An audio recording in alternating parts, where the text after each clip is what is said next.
Hello, everyone, and welcome to another episode of This Week in Quality. It's Friday, the 27th of March, 2026.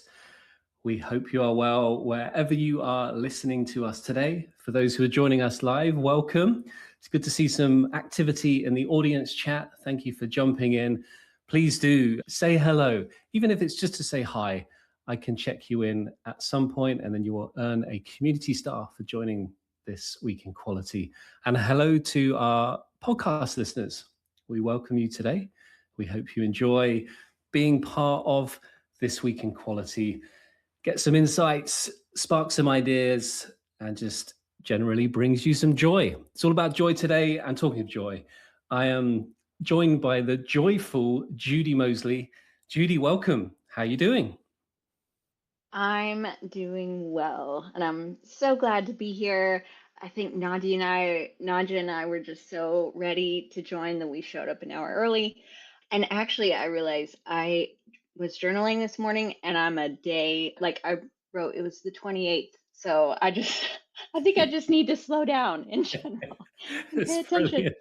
Yeah. I love it, Judy. But I often think, like, I can think of so many times in my career as a software testing professional where time zones have just either caused me trouble when I'm trying to work out how to do some testing around time zones and time changes, or it's just invoked some sort of bug. There was one company where I was there for 5 years, and every year there would be a problem when there was the daylight saving change. And we'd always like, okay, how are we going to make sure this doesn't happen next year? Like, yeah. We built some defense here. We got some tests in place. We know it won't happen. And then every year, guaranteed, there'll be another problem when it changes from GMT to BST. But there we go. I do love a good time zone bug. Yeah. I'm sure there are tons of stories out there. Maybe some people who know of some could put stuff in the chat, because we don't like bugs in production, but also they make for good stories. So I'm down for it. Yeah, I'm down for it as well. That's brilliant. So welcome to those who are joining us in the chat. Just going to say a shout out to Nadia, who was also here earlier, which was amazing, as you mentioned, Judy. Helene, Emily, Richard, Sean, Gary, Louise.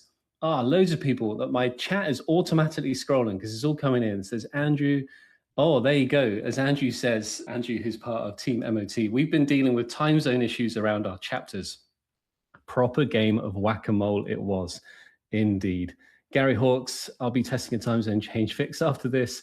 It is for a pilot and not a live product yet. Oh, nice. That's a bit of a bonus context for you, Gary. Hello to Louise. Hello also to Cassandra and Rosie. Got a great bunch of people joining us today. So, Judy, what's been happening in your week in quality? What things have you spotted across the MoTaverse that we should perhaps talk about today? Well, I will put a plug in for Patrick Peirl's article that I read this week about how context is so important. I'll try to find that link, and hopefully we can get it in the chat. But it was very insightful in the fact of, like, if you give AI a generic question, it will give you a generic answer and not one that fits within the confines of where you are on your engineering team, and just those little factors that really matter. So I just want to put a shout out for that. And then also, there were a couple moments which, well, I will say, if you haven't spotted her yet, there is another Mosley in the MoTaverse. Yes. And I'm very excited that Jessica Mosley is starting to show up as well. So it's awesome we've actually talked a while back. Like, she and I have talked a couple of times. So, but yeah, there's some, well, you and I were talking about it before we went live. There's so many things it's hard to keep up. But those are a couple of things that I've spotted lately. How about you, Simon? That's very cool. Mosley squared. I kind of like that. Yes. But coming back to your point about Patrick's item that you added to the observatory, what I thought was also cool, and I encourage you folks, our listeners, to go check out Judy's profile. Have a look for a recent moment. Judy has shared one of her a day in the MoTaverse. So I love the little video you put together where it's like, I've read this article by Patrick. I'm going to try and add it to the observatory. It's already there, but I'm going to add it to my collection, my learning log collection, which I do every Thursday. And I thought, this is cool. Like people showing how they turn up in the MoTaverse and recording a little moment video and posting it. So I encourage all of you listening to today, if there's things you do in the MoTaverse, just record you doing it. I know that sounds a bit odd, but there is a reason for doing that and posting it, because it will help other people think, oh yeah, maybe I could do that. That's how I could show up in the MoTaverse and how I can participate. So just, we want to create a collection of these videos called A Day in the MoTaverse. We had a handy acronym for it, which I can't roll off the tongue just yet. ADITIM, I think it is, ADTIM. There we go. But that was cool to see, Judy. So I'm loving it.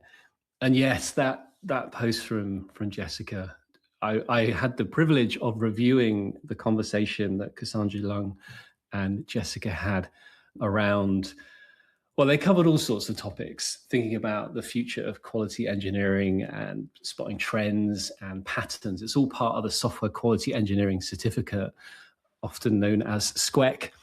And it came up about the cost of bugs. So yeah, I posted a moment about that. So do go check that one out. You can find it on the Moments page, which is ministryoftesting.com/moments. You'll find it on there.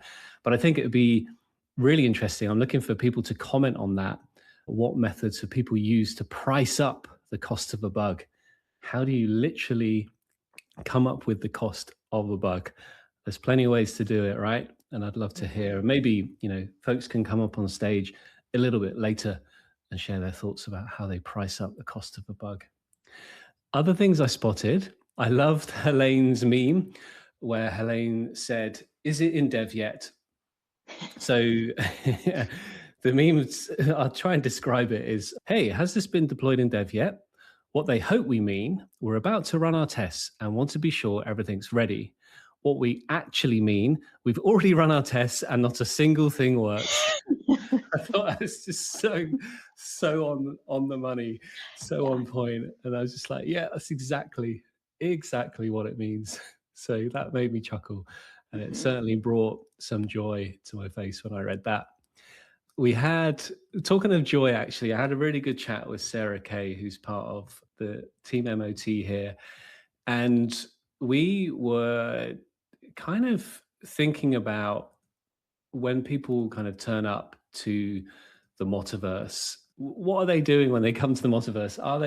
Are they doom scrolling? And we're like, no, they're not doom scrolling. It's like the opposite of what can happen when you end up on a social media platform or on a news site where you scroll down and you're like, oh my goodness me, the world is on fire. And we're like, well, if people come to the MoTaverse, they're joy scrolling. So we thought about that this week. I've added joy scrolling to the glossary. It's officially on our glossary now. And we're just saying to folks, come to the MoTaverse and do some joy scrolling. No matter what you scroll around and look at, particularly the moments as well, I think bring huge joy. I think, as Emily O'Connor is sharing in the chat right now, doom scrolling isn't productive or educational. Yeah, and joy scrolling really is productive and can be educational. So yeah, as Nadja Schultz says, joy scrolling is. So yeah, please, for those listening today who perhaps aren't so familiar with the MoTaverse, just have go exploring, see what's possible, land on that homepage and do a little bit of joy scrolling, and you will discover something that will put a smile on your face. I guarantee it. And if it doesn't, let me know. We want to know why things aren't quite landing joy to you, and then we can find out and find out ways to bring some joy into your world right now. Okie dokie. Judy, anything else you spotted that brought you joy? So much. I will say I really liked Jesper's moment about test cases are no longer crafted nor unique.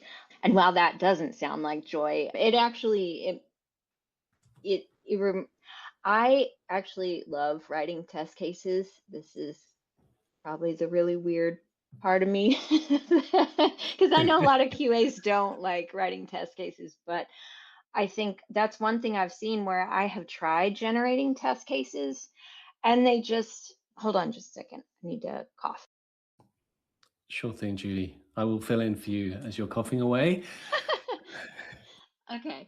But yeah, it's like I've tried generating test cases and they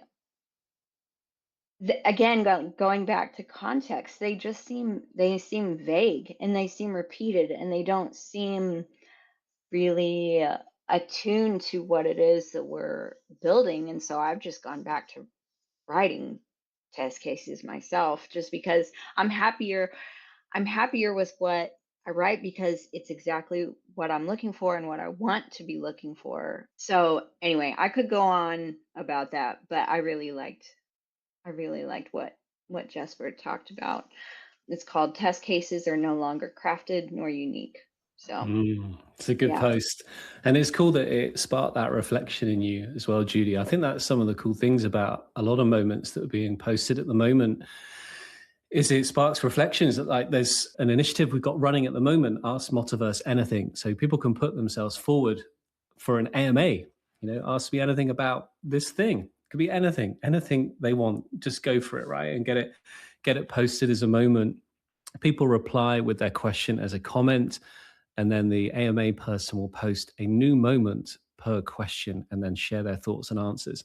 And what I've noticed is folks really, you can really tell those that are answering those questions are putting thought and diligence. And my assumption there, because it has happened to myself as a person who is answering questions via AMAs, is it really makes you think. It really makes you reflect on your experiences, perhaps even end up doing a little bit of research around the topic to clarify some of your thoughts and ideas. And then people who comment back are like, oh yeah, I hadn't thought of it like that, or that's really interesting or insightful. So it's kind of the act of doing an AMA as another example to sort of spark kind of creativity, spark joy, reflection, and opportunity to perhaps revisit some things that you haven't revisited for a while. So yeah, have there been any particular AMAs that have jumped out to you, Judy? Well, I did really like Ben Doan's snack. It was like Yeah. full snack testing and the intersection of testing and snacks. So that was really fun reading through those. I have to say, I haven't asked anyone. Well, maybe I did. I don't know. I kind of forget what I do through the week. But yeah, and I really Cassandra's is a really good one to read through. But yeah, there are a lot of people that they're doing so many good AMAs. I will speak to the people who are struggling or scared to create an AMA because I was a little nervous myself. And then I thought, well, I just did an entire talk on being a lone tester. I can do that. And then the questions started coming in, and I was like, I don't know anything. What am I talking about? So the imposter syndrome will show up. That's okay. Just take it one question at a time, and don't stress about it, and treat it like, if these are questions from friends. Let's take it like that. Like this isn't a job interview, or you have something to share and you have you know more than you know. And I took 80's question and I answered it, and then I sent it to 80 and I said, is this rubbish? Just tell me. And he was like, no, like this is great. And so yeah, just like everyone's saying right now, like just go for it. So Yeah, good on you, Judy. Yeah, just go for it. And as you say, I love that framing. It's like you're answering the question for a friend, and that can come out and reveal itself in whatever way it does, as informally or as informal as you like. Maybe just thinking about it now, we've not had any video replies, but if people are up for just like talking to camera and just saying stuff that just comes out, and doesn't have to be crafted. They could do a video reply. That could be quite interesting as well. But of course, that doesn't rule out the act of writing, which I keep banging on about is a very powerful tool to articulate our thoughts and ideas and give back to a community with our knowledge and experience. Even if, as you say, Judy, we can sometimes think, I don't know this stuff. Like, but I will continue to say we all do. We all got something to share, and it's worth putting ourselves out there and being a little bit brave and going beyond what's perhaps possible. Yep. Fantastic. Let's do a quick check-in on the chat. What do we got here? So yeah, Rosie shares, or maybe a synonym is joy exploring. Nice. Made me think of joy exploring. Maybe we could combine those two words, joy exploring, joy and exploring. Emily shares, like, enumerating all the possibilities at the start of scripted testing is fun. Doing the repetitive bit isn't. Haha. Yeah, yes, of course. Helene shares, I often find new test cases while writing them, so I do enjoying it as well. Yeah, Helene, yeah, I'm with you on that. And I find that with the nature of exploratory testing, when I'm exploring a test idea on a charter, it will often spark more charter ideas as part of when I'm actually writing down my notes. So the act of exploration will create more ideas for sure. Mm-hmm. AD Stoke shares, test case scrolling is what you have to do to find the useful ones when AI vomits up thousands of low value ones. Brilliant. That is doom scrolling for me, like 100%. Yeah. AI vomit scrolling? I don't know if that's a thing. Oh my gosh. Sounds horrendous, right? Do we need another, except that's like, yeah. Yeah, what's our rainbow vomit? But yeah. Oh, yeah. Okay. I'm not sure I even want to think about that. So. Yeah, no, I get it. I get it, Judy. I get it. For those who are unfamiliar, we have a rainbow vomit emoji on the MoTaverse Slack, which is a lot of fun to use here and there. Yep. And Sean's already said it, rainbow vomit scrolling. So there it is. Rainbow vomit scrolling. Yep. That's brilliant. What else do we have? We have Gary Hawke sharing, I was a person who went from automated testing to scripted and exploratory testing as I found it more creative. Yeah, I'm with you on that one, Gary. Emily O'Connor, the answer about winter sports was a good read. Yes, in fact, I'm looking at it now and I was going to bring that up, but I would just encourage people to go check out that moment. So that was a wonderful reply from Rania, who's a marketing product manager or project manager at Thunders. So the question was, what can the world of tech learn from the world of winter sports? So I spotted on Rania's profile that she's worked in winter sports before she got into the world of tech. And I thought, I wonder what the connection is there. The answer is epic. Like, it's some really cool reflections. So I encourage people to go check that one out. And again, I could share the link, but I think I kind of like, if people are joy exploring, they can go find that one for themselves. Joy hunting. Yes, joy hunting. Judy, feel free to jump in and pick up some of the chat, and then we can get some of the people that have appeared backstage up onto the stage. So I think we got to Sean. Yes. Yep. Sean had mentioned rainbow vomit scrolling, and then he says Rabovom scrolling for short. Oh, wow. Rabovom. You heard it here, folks. Oh, brilliant. Okie dokes. Well, we can see, mentioning 80 is backstage. We also have Neil Younger looking to join us, which is great to see. So, Judy, I'm going to bring 80 up on stage and see what 80's been up to this week. I understand a recent root canal. 80, are you okay to chat? How are you doing? Well, I wanted to check if you could understand me because I've just had a root canal. Gold. I mean, this is going to make for a fun conversation, 80. No, so I'm all right, really. I'm only second the wicket. No, I was going to say, just keep going for comedy effect. It'd be great. What would you do in a house like this? Seriously, all you do is stick your tongue in your thing. You sound like Jarrett Straight Poulter.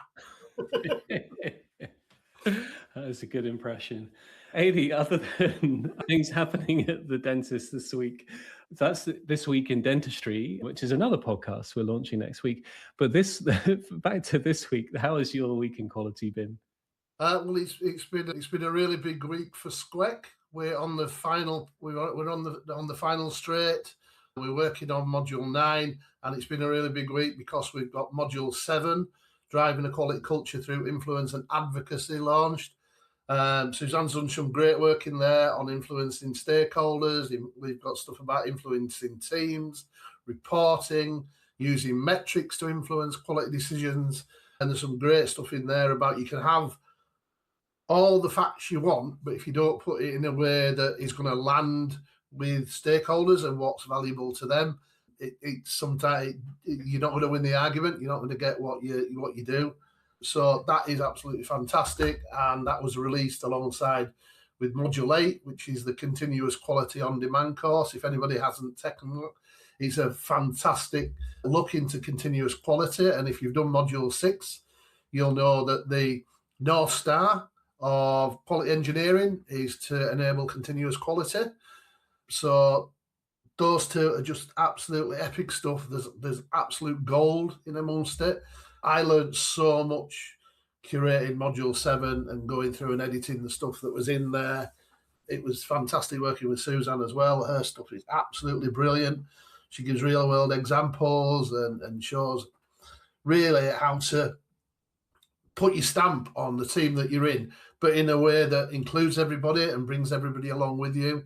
And it's just absolutely fantastic stuff. And there's some great articles coming on, although we have a ton of articles in the pipeline now. So there's some absolute gold coming through the article pipeline that you'll see coming up in the coming months. But yeah, that's been the main part of my week in quality.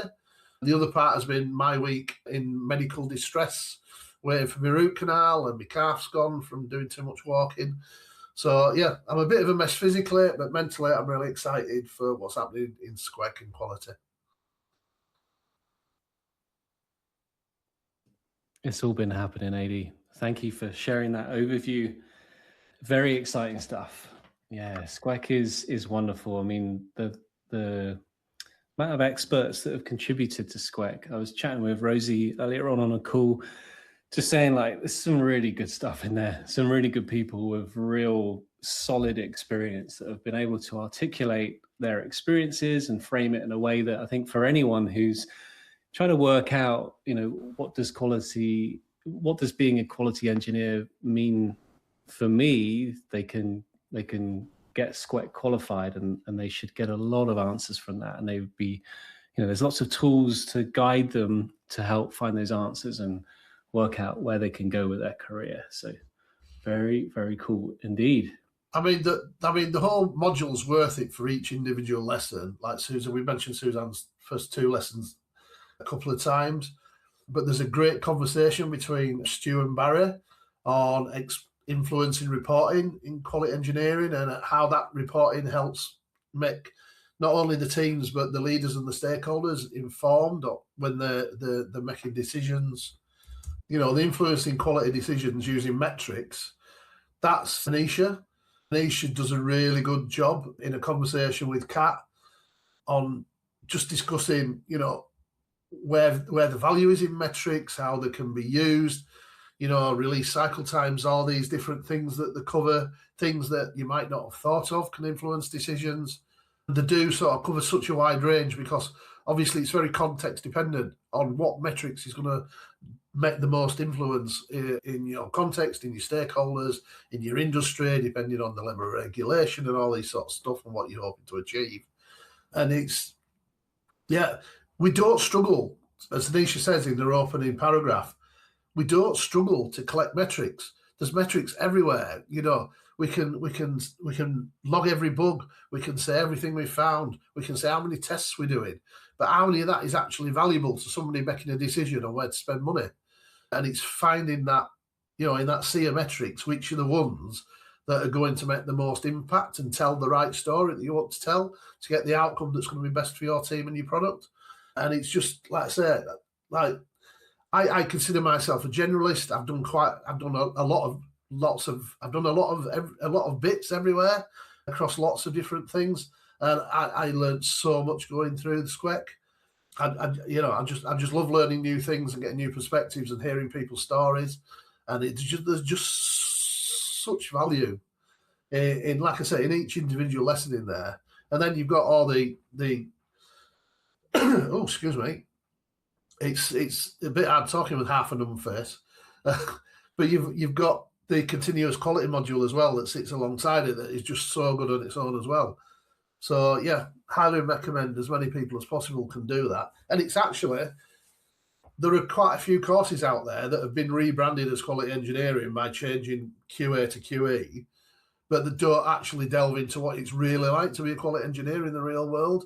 This is actually, I think, probably the only one that's written by quality engineers for quality engineers, telling them what it's really like on the ground, rather than just the textbook stuff. I mean, it has that in there as well. It talks about theory, practice, and all these other stuff.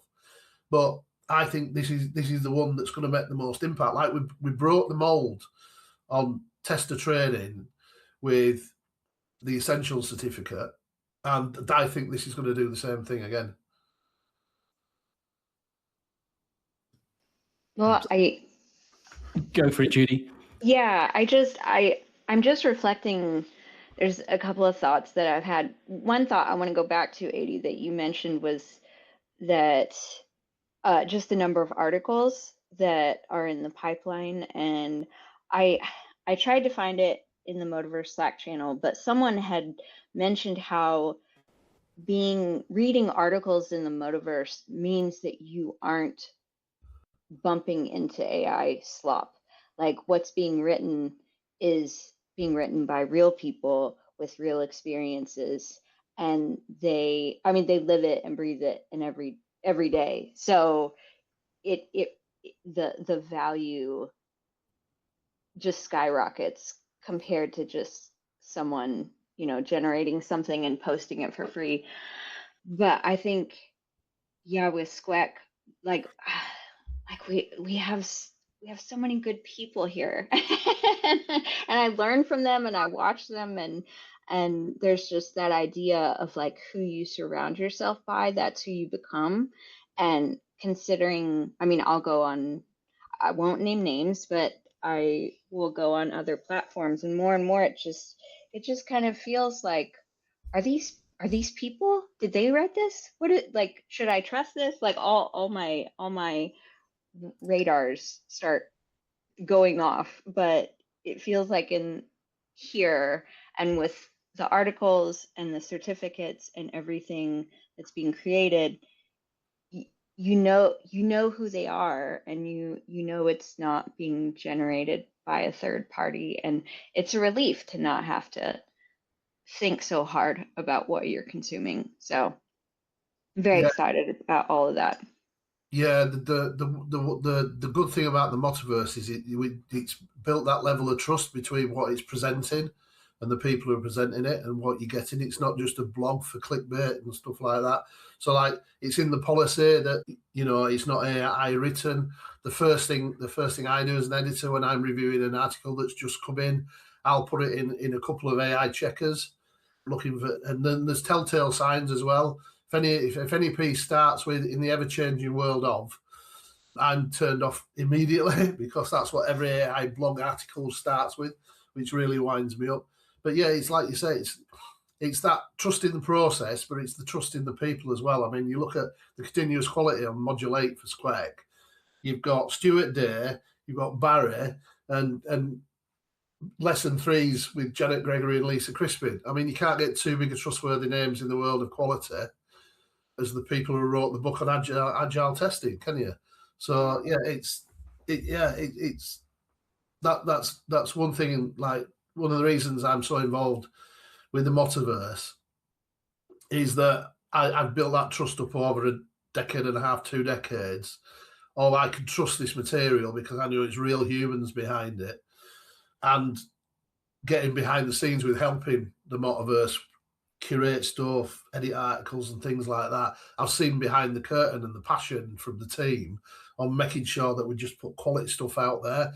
I mean, like the old tagline of like making testers better, or making quality engineers better as it probably would be nowadays. It's just so true. That's like literally the core goal of the whole thing. Is just helping everybody improve and lifting the whole industry up. And yeah, I love it.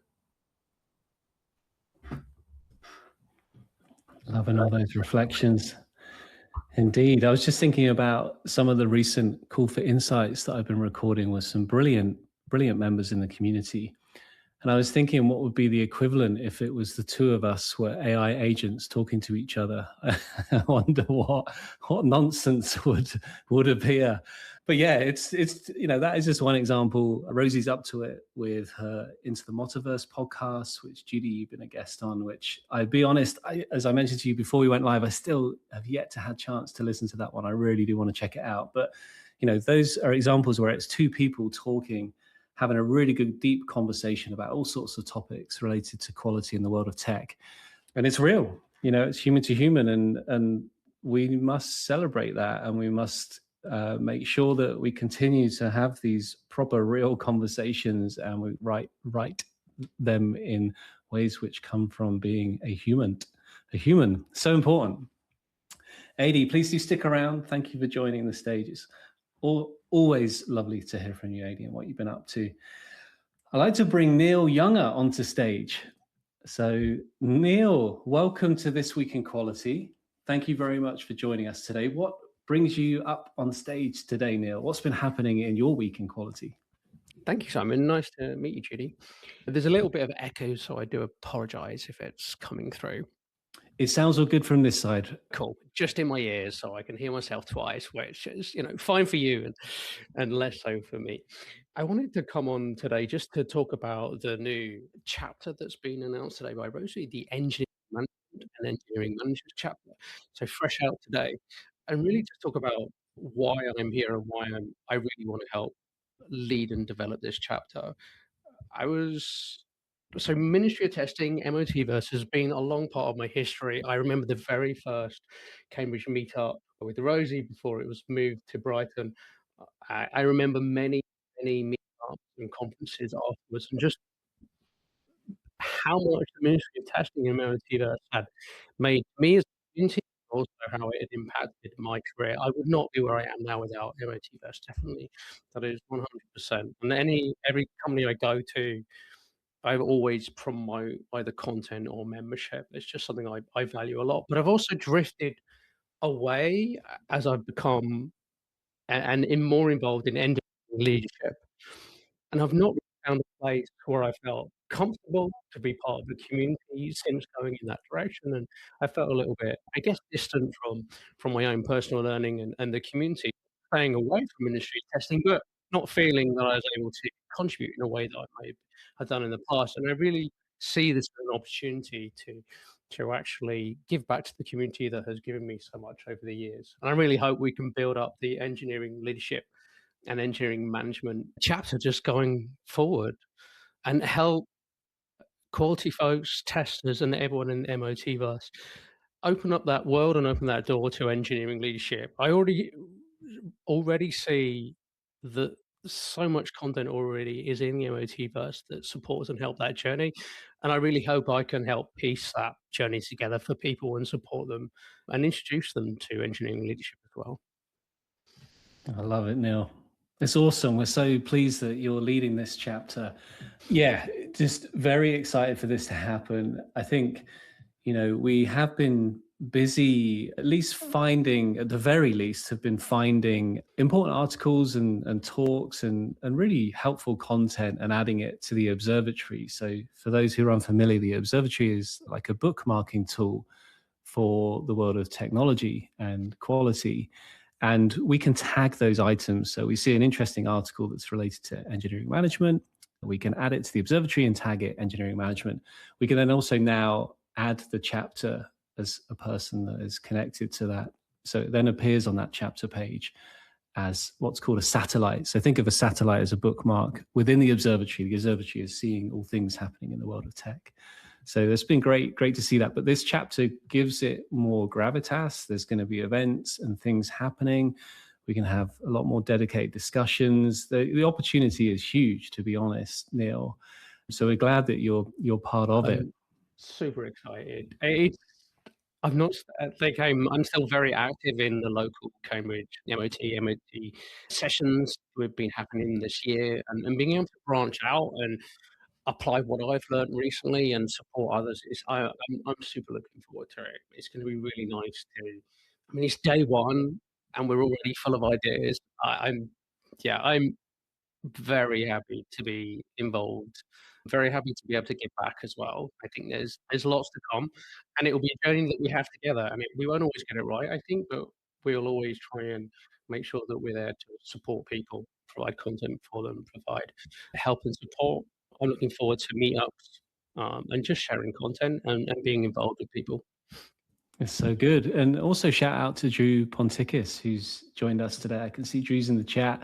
Also another chapter lead as part of the engineering management chapter, along with Parveen Khan. 3 wonderful people getting involved.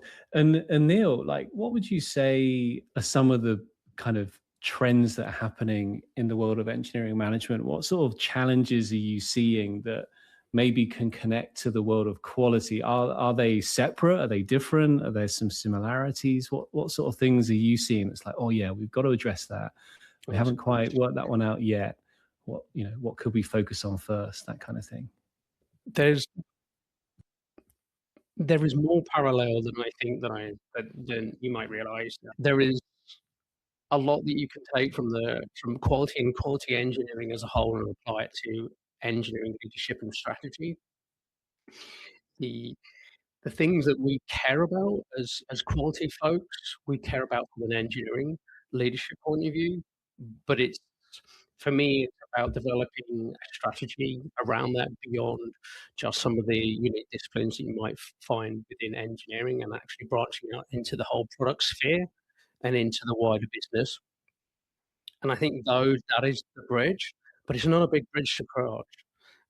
And the things that we care about, I see leaders in engineering care about. And yeah, I think so. The biggest challenges at the moment are the language and creating that language between the disciplines. And it's a very similar context, but it's around framing the language and the conversations you're having with people. I think that is something I can certainly help and develop into. And of course, we won't go too much into AI, as it's everywhere and in our face at the moment. But that is, and will continually be, an ongoing challenge for engineering leadership. That's so cool, Neil. Makes me think about like all those translation layers that you, I guess, are leading the way with to help different disciplines, different parts of the business, kind of like engineering management as a conduit to kind of the people who are at the front line, so to speak, dealing with customers and folks who are developing products. And, I guess the thing with the MoTaverse is that like quality is at the center of everything. And I feel that's the thing that can bring folks together across disciplines. So folks who are in engineering leadership and management, to people in design, people that are hardcore devs, to UI, UX specialists, security specialists, product people, the whole lot, right? Sales, marketing, even customer services, all these different kind of high level areas that are trying to provide great services and products to their customers and build quality services and products. So it's cool that we can kind of bring that all together through quality and talk about that stuff. And I also want to say to any quality folks listening, whether you identify as a tester or a quality coach or a quality engineer, and I've certainly been all of those in my career. And if you're thinking, could I do this? Could I be involved in engineering leadership? The answer is yes. It's a profound yes. You have all the skills that you need to be in that role and be successful. Like, it's 100%. I love that.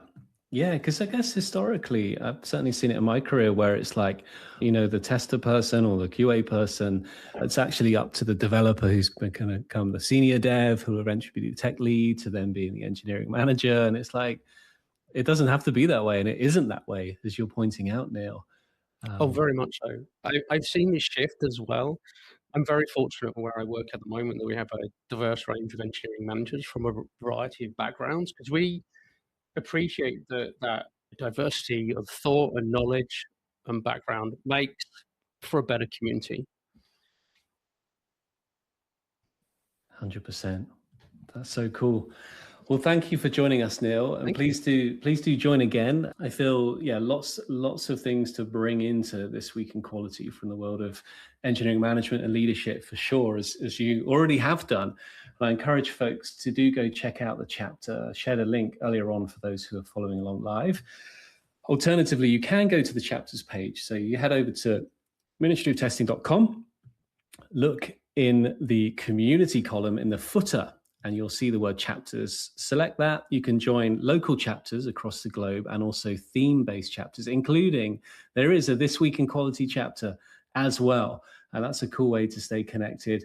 It's early days with the chapter pages for themes, but we have got lots of exciting features planned to bring things together onto one page for themes that matter, such as This Week in Quality and engineering management. There's actually another one on AI that went live recently. So do go find that one and check that out and join the AI chapter as well. Cheers for sticking around, Neil. Please feel free to stay up on stage and jump into the conversation whenever you wish to. Judy, I realize I'm jumping in and perhaps not spotting when you're unmuting. So apologies if I'm talking too much. Please do go for it. I was actually curious. I had one question for Neil, but you mentioned that you had kind of from the Ministry of Testing and couldn't find what you need, and then you came back. And I was wondering if there was anything specific, whether it was an article that you read or talk, whatever it was, that kind of made you this community and see what you could offer. Oh, I can jump in and answer if that's okay. Yeah, go for it. This will be a really simple answer. It was the people who have made MOT, the people who are involved, and the new people as well. Like I see lots of familiar names on the channels I'm now part of, but lots of new names as well, and that's super exciting. And it was that. It wasn't a single article or a piece that made me think, yes, this is time to come back. It was, I want to be part of, again, the community that had meant so much to me. And now was a good time. Thank you so much. I'm going to switch headphones. I've heard that I'm cutting in and out. But yeah, Simon, if you want to respond. Yeah, absolutely.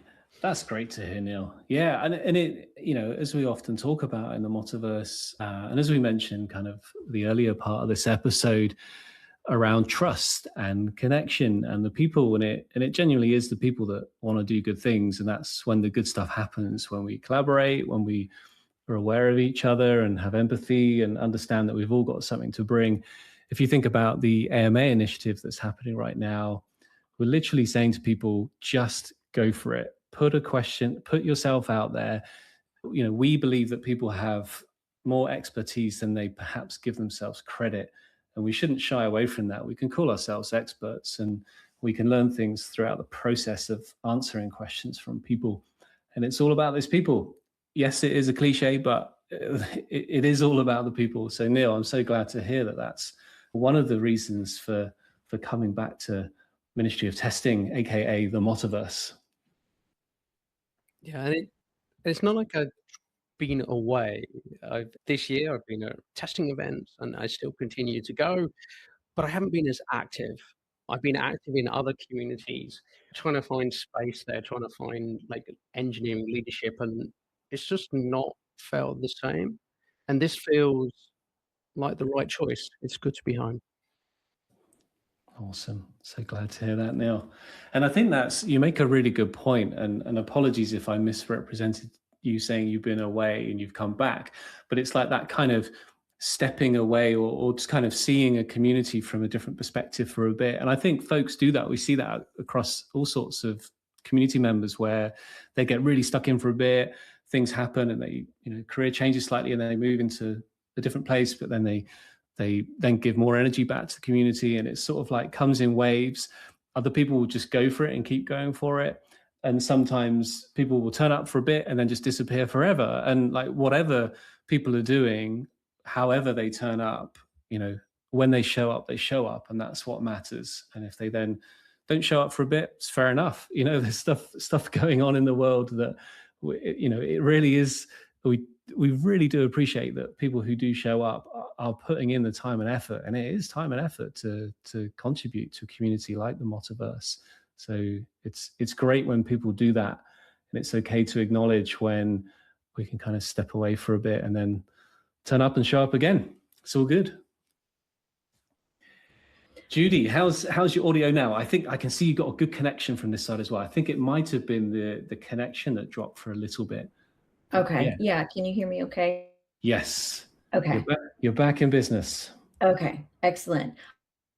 Call out in the chat. There's some like really good comments.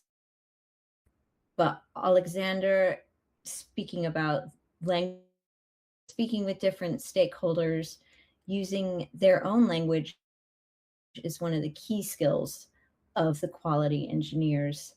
And Rosie mentions that there will be an engineering management session. And Ben, you may already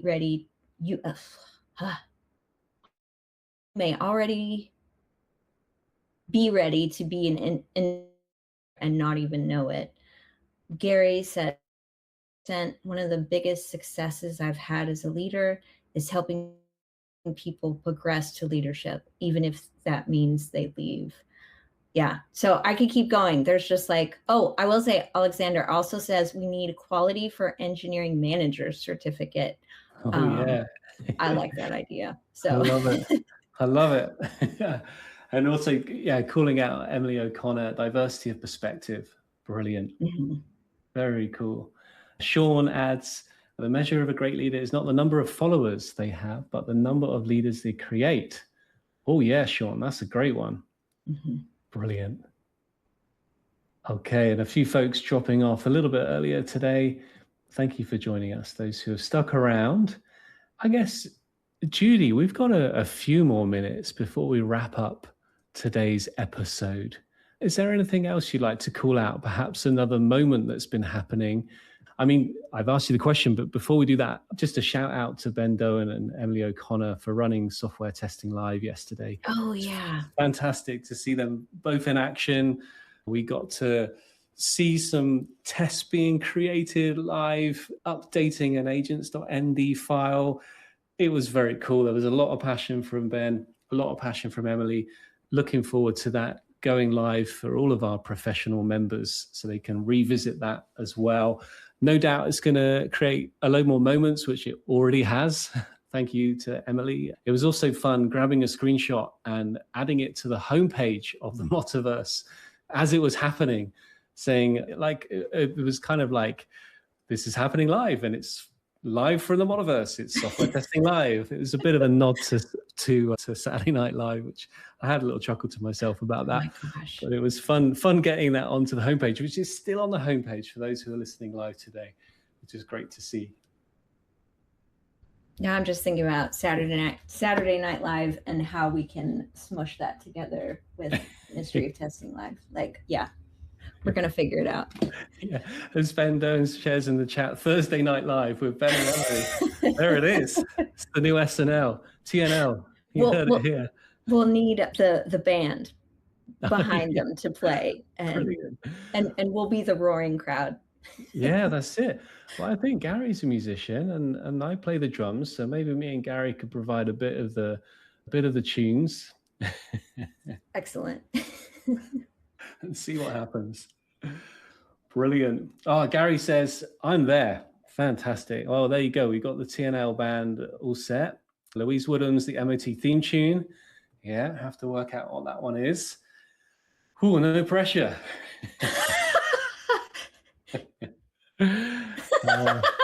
Brilliant. And then it would have to be Thursday end update as opposed to weekend update. But there we go. We'd have to work out that.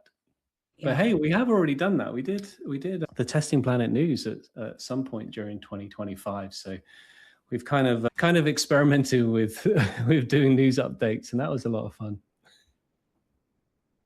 That works. Yeah, that works out so well. Thursday Night Live. Yeah, my brain's all my thoughts are competing with each other. So it's all the great ideas at once. Oh, I love it. Well, Judy, any final thoughts before I sign off for today? Yeah, just keep them coming. I mean, like there's been so much good stuff. It's actually I get overwhelmed with all the good stuff that the community is creating, but what a good problem to have. And I think the more that we can encourage each other to just keep creating and keep showing up, and that like it's like having a living portfolio that you can share and reshare and expand on. And yeah, I would rather have this kind of problem than what I find elsewhere, where it's like, where's the good stuff? Like it's not hard to find good things in the testing community, and I'm so grateful for that. I love it, Judy. That's a fantastic way of framing things. It is a good problem to have. It really is. And as Ben shares in the chat, don't get FOMO, get pro, and take your time. Great. Well, before I sign off, just reminding people about professional membership for our listeners. So we are building things differently at the MoTaverse. We are an independent, member-supported community helping quality thrive everywhere. So head on over to ministryoftesting.com/membership. Sign up for a professional membership today. The MoTaverse is your career companion and has everything you need to grow a quality career in tech. Come for the knowledge and stay for so much more. Judy, thanks so much for co-hosting today. It's been a pleasure as always. Very grateful to our listeners, wherever you may be, those joining live and those on the podcast. Yeah, enjoy the rest of your day, and we'll see you around the MoTaverse soon. Bye for now. Thanks so much. Bye.